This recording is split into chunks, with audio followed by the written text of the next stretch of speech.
Okay, so this is the fourth one in tutorial 5 question D. So I want to kind of look at how you redraw this first. So if you look at A and B, there's no physical wire between there. They're really the same place.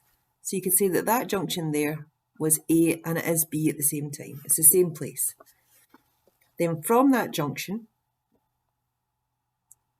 you come out into a kind of parallel section. And in that parallel section, in the bottom branch, we've got C5, which is 2 microfarads. Up onto junction D, which would then take you back down to your supply, which is 50 volts. Then coming up from D, looking at this circuit, you go back through C4.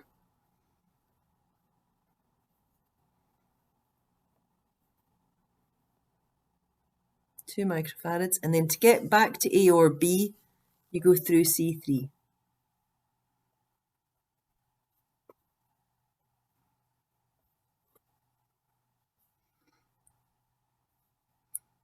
Which is also 2 microfarads. Now you've got this point in here, which is really these two capacitors here.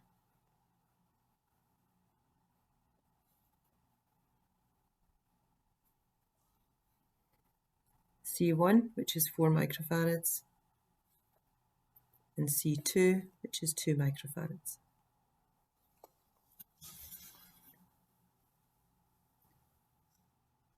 And this is just simply a redrawing of this. From this, you can start to produce equivalent circuits. So for example, the first thing you'd probably get rid of would be looking at C1 and C2 and trying to get an equivalent value for that. So we'll redraw and then we'll add in what the value for that would be. So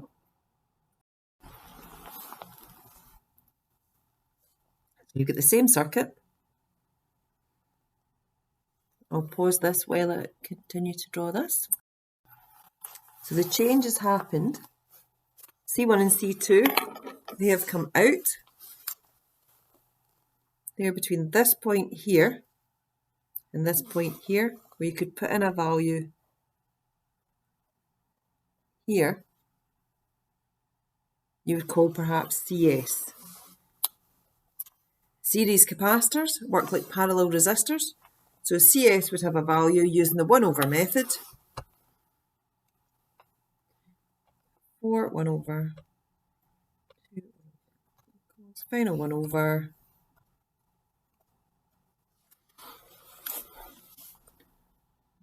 1.33 microfarads. And that would be your value for CS. So that's the first step in reducing this circuit. The next step would be looking at these two. So I'll start drawing my equivalent circuit again. So my C4 and my C5, they've stayed the same. But my CS and my C3, I'm going to replace them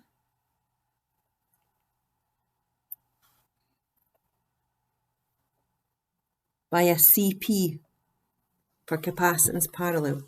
When you've got capacitors in parallel, you just add them up. C3 at a value of 2 microfarads, so 2 microfarads and 1.33 gets me 3.33 microfarads. So my next step in my circuit reduction, we'll be looking at CP and C4.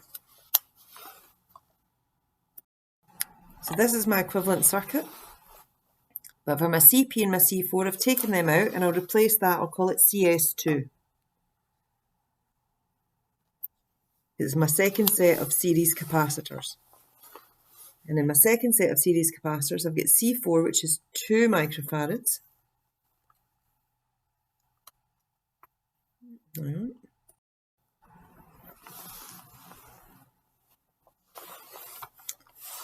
That gets you 1.25 microfarads.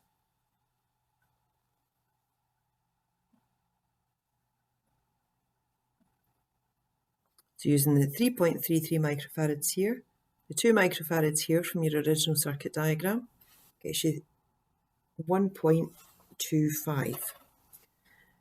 Then your C5 has got a value of 2 microfarads as well. Taking you to your final equivalent circuit, which is those two, CS2 and C5.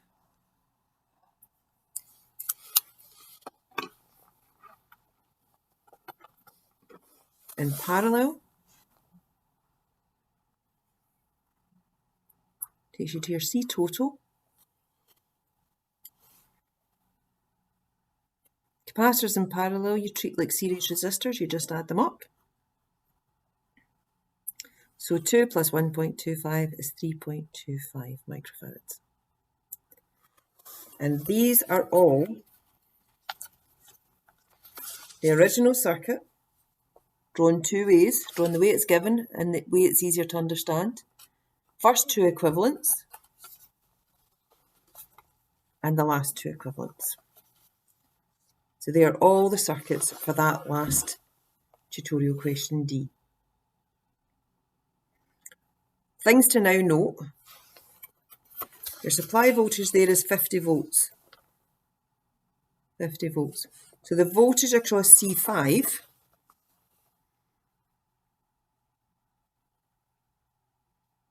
is 50 volts, which is also the same as the voltage across S2, this part here. So the next thing we're going to do, we're going to work out, we've got this voltage, so we'll work out these charges. So the voltage 5, we're going to work out charge Q5. And again, if you're struggling to remember, use your triangle, QVC.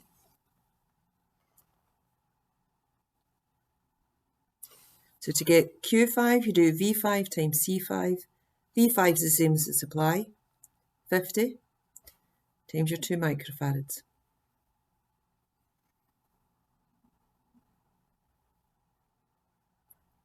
That gets you 100 microfarads. Now the next one that you've got that CS2, so you know the voltage across there is 50, because the voltage across there is 50. If we can get the charge here in CS2, we'll know that's equivalent to the charge here and the charge here. So that's our next target. If we can get the charge stored by this capacitor in this equivalent circuit, we'll know that's the same as the charge here and the same as the charge here. So that'll be our next calculation. So we'll call it QS2, which is V5, VS2, the same. So it's going to be 50 times that 1.25 microfarads.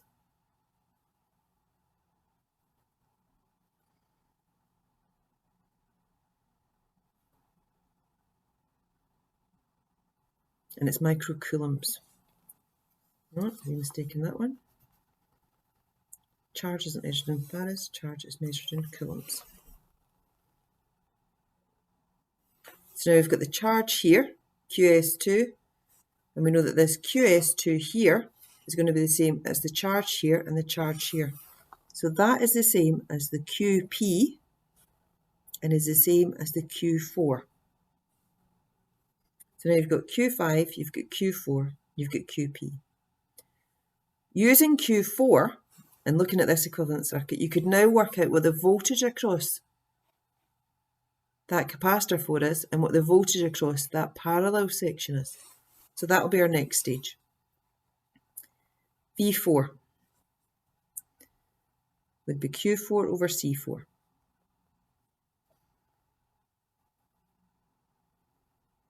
So 62.5 times 10 to the minus 6 for micro again. C4, on our original diagram, click down to that, 2 microfarads.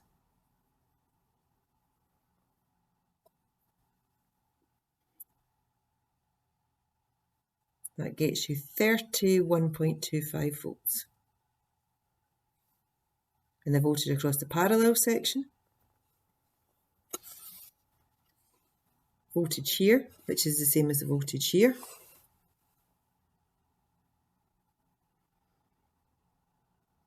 QP over CP.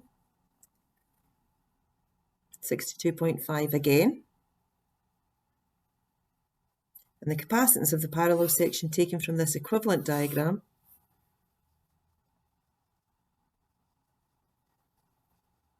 (3.33 times 10 to the minus 6).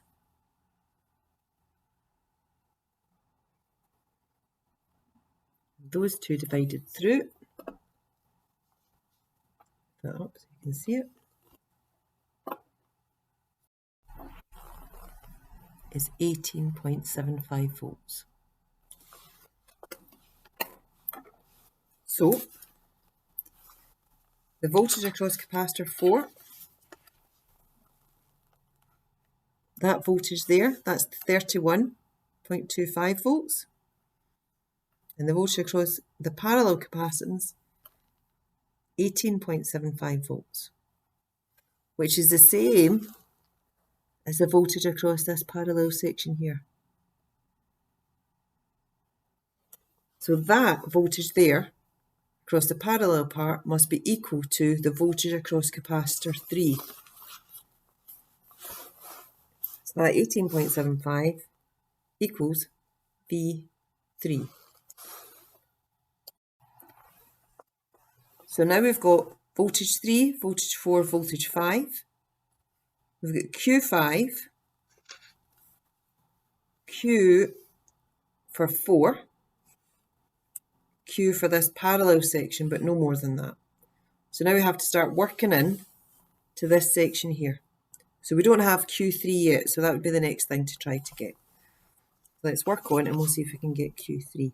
We'll use this part of the page over here. So Q3. To get Q3,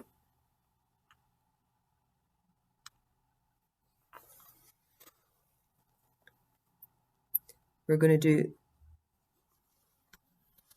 V3, C3. So V3 we've got over here, that was that 18.75. And our value for C3 we've got in our original diagram there, that 2 microfarads.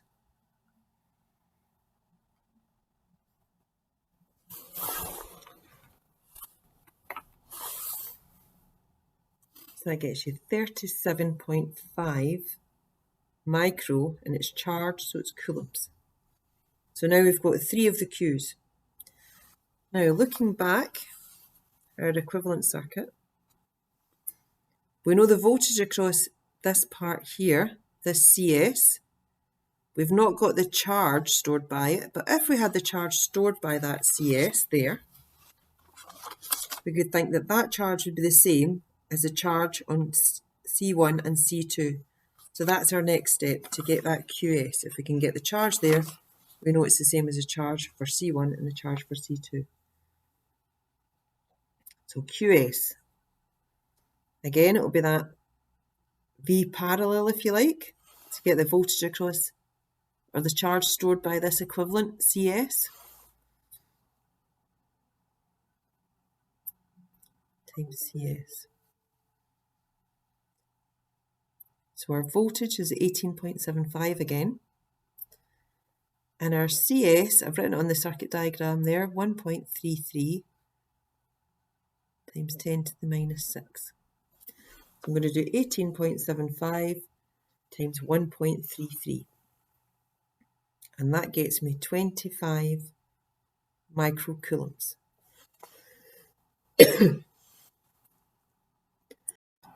Now, if there's 25 microcoulombs stored here, then there's 25 microcoulombs stored here and 25 microcoulombs stored here. So by getting that charge stored by this equivalent capacitor, we now know the charge stored by these 2 capacitors. So we haven't really just worked out the QS, we've worked out Q1 and we've worked out Q2. And using Q1 and Q2, we can work out our V1 and our V2. So that's our last stages. So V1, Q1 over C1, 25 times 10 to the minus 6. And our C1, looking back at that original, was 4 microfarads.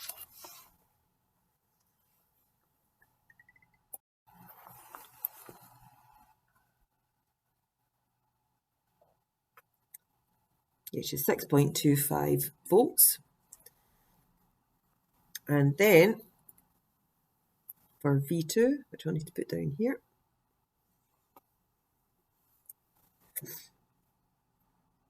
V2 will be Q2 divided by C2.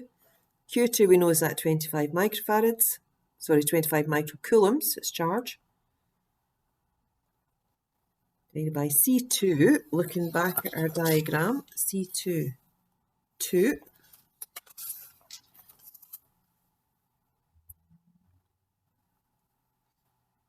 Yeah, 25 divided by 2, 12.5. So now we've got V1, V2, V3, V4, and V5, and Q1 and Q2, Q3, Q4, and Q5. So that's all the charges and all the voltages for that circuit.